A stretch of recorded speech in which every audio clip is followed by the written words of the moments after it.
Well, seasonality is all about variation in production, in agriculture. It's about availability of labour, and on the health side it relates to the variations one sees in the prevalence of infectious diseases. Now, it's tempting to say from that basis that seasonality is driven by the climate, the rainfall in particular, and to some extent it is, but what we found in our work here at IDS is that strong compounding factors are ways in which social relations and economic issues reinforce seasonality and its adverse effects, especially for poorer groups of people.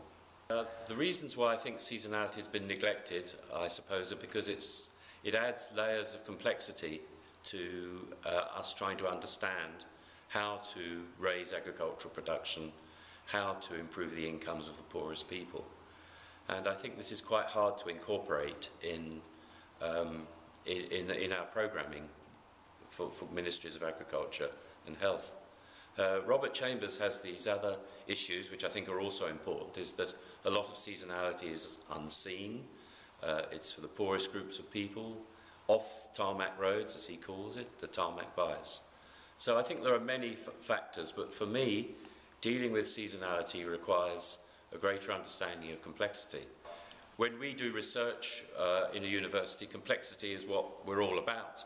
Uncovering more complexity is what our research tries to do, and quite right too. But for people in ministries of agriculture and health, they have to some extent have to have a bit of a reductionist approach to have programs that can be implemented and address problems in a general sense.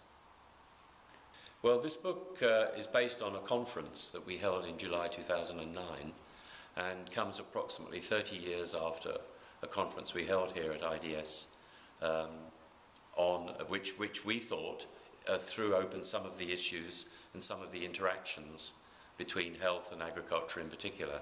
We'd hoped that revisiting the topic would give it a new boost and a surge to the importance of incorporating seasonality into agriculture and health programming in particular.